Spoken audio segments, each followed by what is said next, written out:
Welcome back, friends. Today we will discuss about the next point in the electrostatic one, that is your unit number 1. That's about Coulomb's law. You might have studied Coulomb's law during your 12th physics study.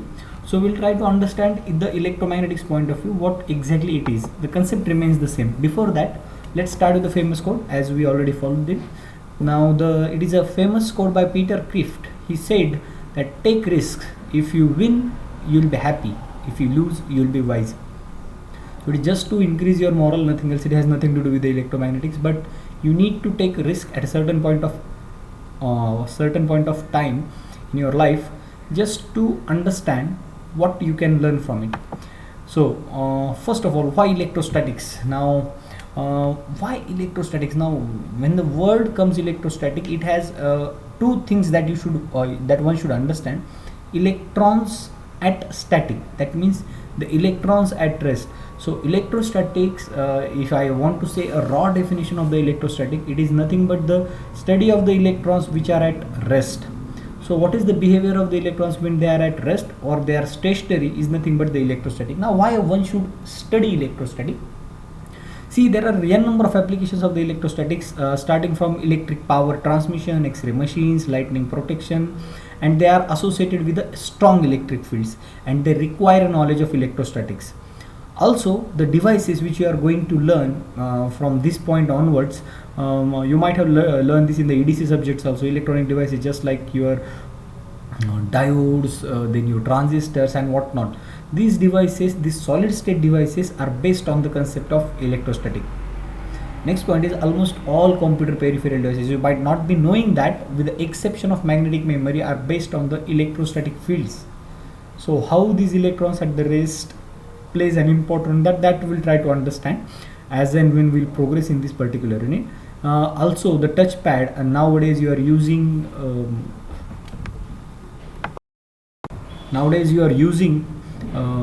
your mobiles or this, even your touch screen laptops or iPads or whatever it may be, they they're based on the concept of electrostatics. The touchpad, capacitance keyboard, cathode ray tubes, liquid crystal displays and electronic printer are typical examples of electrostatic. That is why we should learn. Then even in the medical field, the diagnosis is often carried out with the help of ECG or EEG. You might be knowing ECG means it is a electric response of your heart, which is drawn, or which is the graph is plotted. It is nothing but the electrocardiogram. So cardiac are the muscles which are present in the heart. So the nature and how these muscles behave in the electric signals from those particular muscles will be plotted on ECG. Similarly, electroencephalogram, EEG, is also a graph of a brain activity. So even these signals in the medical field are generated in terms of electrostatic signals. So one should understand these concepts also, and other recording of the organs, electrical activity, including eyes, ears and whatnot. In industry, when electrostatic is applied in a variety of forms such as paint spraying, let's say in the industry you need to print certain part of a, let's say, car, and you don't want to paint certain another part of the car, that can also be done by using this principle. Electro deposition, electrochemical machining and separation of the fine particles. Even in our college we have one electronic sprayer which is used to spray on the plants in order to avoid them from certain insects. So in that case also we are using the principle of electrostatics. Electrostatics is using the agriculture to sort seed, direct sprays plants, measure of the moisture content of the crops, bean, cotton and whatnot. So this is the important application field of the electrostatic that one should learn. How these applications of electrostatics are very wide. Now see, to start with the basic concepts of the electrostatic, there are two basic laws which governs the entire behavior of the electrostatic. Those two laws are Coulomb's law and Gauss law. You might have heard of both these laws during your 12th physics also, but try to understand. Coulomb's law is the basic law which governs the nature, or which governs this electrostatic field. So we'll try to understand those. Now one can ask that what is the difference between Coulomb's law and Gauss law? See, Coulomb's law is applicable in finding electric field due to any charge configuration. Any charge configuration means when this chapter progresses, I will tell you about line charge, surface charge, volume charge, point charge and all different types of charges. but just try to understand whatever may be the charge distribution, we are going to apply Coulomb's law, or we can apply Coulomb's law. Whereas whenever we are talking about Gauss law is applicable when the charge distribution is symmetrical. What I mean to say symmetrical, let's take a square. Just imagine a square of 1 meter by 1 meter in size, where all charges are equally spaced. So their nature is symmetrical. And if one asks me what will be the electric field intensity at a particular point P in a space due to this distribution, charge distribution, which is usually called a surface charge distribution, at that time, instead of applying Coulomb's law, if we apply Gauss law, that is a better option. So try to understand the basic difference between Coulomb's law and Gauss law. Coulomb's law is applicable for any type of charge distribution, but in case of a Gauss law, it will be applicable for symmetrical charge distribution. Next, now Coulomb's law. What Coulomb's law is and who has invented that? So in 1785, the French Colonel Charles Augustin de Coulomb has invented this Coulomb's law, or has proposed that theory. The Coulomb's law states that. Now see, this you already know. If there are two charges, if I want to talk about two charges in the space, and the charges q1 and q2, if these charges q1 and q2 are in space, so let's say charge q1 I am talking about, let's say charge q1 and q2. So this is charge q1. I am not talking about the polarity of charge. They may be positively charged, they may be negatively charged. You already know that like charges repel each other, unlike charges attract each other. But there will be a certain force of attraction between these two charges. So what will be that force? So the force acting on the two stationary charges. See, once again, this is important. Electrostatic means we are going to study the charges which are at rest. So force of attraction F bar between any 2 point charges Q1 and Q2 is, what is that? It is along the line joining them. So if I have joined these two charges Q1 and Q2 by this arrowhead, so force will be in this particular direction, or it can be from Q2 to Q1 also, but the force will always act along Q1 to Q2, a line joining from Q1 to Q2 or Q2 to Q1. So this force will be along the line joining them. The second point is directly proportional to product of q1 q2 of the charges, perfectly okay, and inversely proportional to the square of the distance r between them. If I assume this is the r distance between them, see, let's say this is r as a distance between them, so can I put a mathematical statement? Let's say F bar is a thing which I need to calculate. Force between them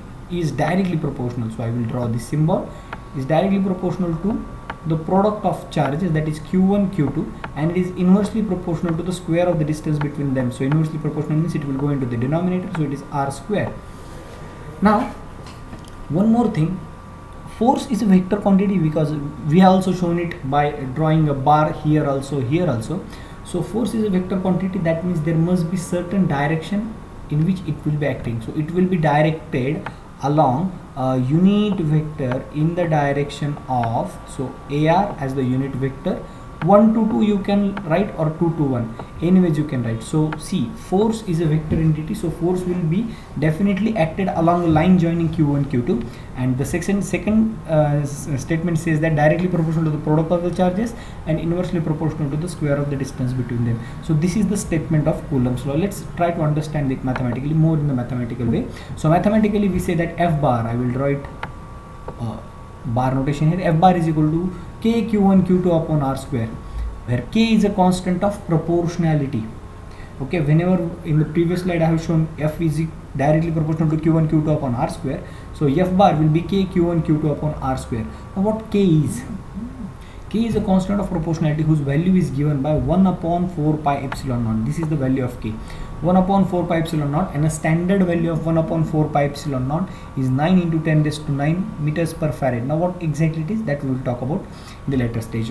Now epsilon naught, the standard value already know, 8.854 into 10 raised to minus 12 farad per meter. So either you can remember this epsilon naught value, or directly you can remember this formula for 1 upon 4 pi epsilon naught as 9 into 10 raised to 9. These two things are very useful for while solving certain numericals on electrostatics. So where k is a constant of proportionality in SI unit, q1 and q2 are in coulombs, distance r is in meter. So what will be the unit of F bar? F bar unit will be definitely Newton, yes or no? Because charges are in coulomb and distance is in meter, so it is coulomb square per meter square, so something like that. So its force unit is always in newtons. So let's go to next slide. Now equation 1 becomes, now what I'm going to say, if I put that value of k, f bar can be written as q1 q2 upon 4 pi epsilon r square. You might be asking where that ar12 bar, we are coming to it in the very next point. So f bar, if I put the value of k, it becomes 1 upon 4 pi epsilon naught divided into r square. So if a point charge is q1 and q2, so just consider this as q1. q1 and q2 are located at points having position vectors r1 and r2. So let's say this is the origin and these are the points q1 q2 which are located at certain point in a space having position vector. The concept of position vector is already explained to you. Position vector is nothing but the vector, the coordinates of that particular point compared with the origin, so that gives you the position vector. So if r1 and r2 are the position vectors of these 2 points q1 and q2, the force F12 on q2 due to q1, so F12 means force acting on q2 due to q1, so force acting on q2 due to q1 will be given by q1 q2 upon 4 pi epsilon r square. This term remains same, but as I told you, force is a vector quantity, there must be a vector associated with it, because if I want to calculate q1 q2 upon 4 pi epsilon r square, it will give me a scalar entity. So ar12, what is this ar12? So this is nothing but the unit vector ar12. So this is r12. What is r12? R12 is the distance between q1 and q2, and as the first statement of the Coulomb's law states us that it is the force acts along the line joining them. So if I draw a line, this line is r12, so unit vector in the direction of r12 is nothing but ar12. That's it. I already told you that whenever we are denoting anything in this particular subject with a small a is nothing but the unit vector in the direction. So if it is ar bar, unit vector in the direction of r. So if it is ar12 bar, that means it's a unit vector in the direction of r12 bar. So and then that's all from my side for this particular lecture. In the next lecture we'll talk further about Coulomb's law, and let's have understanding of electric field intensity also. Okay, so till then keep learning. Thank you very much.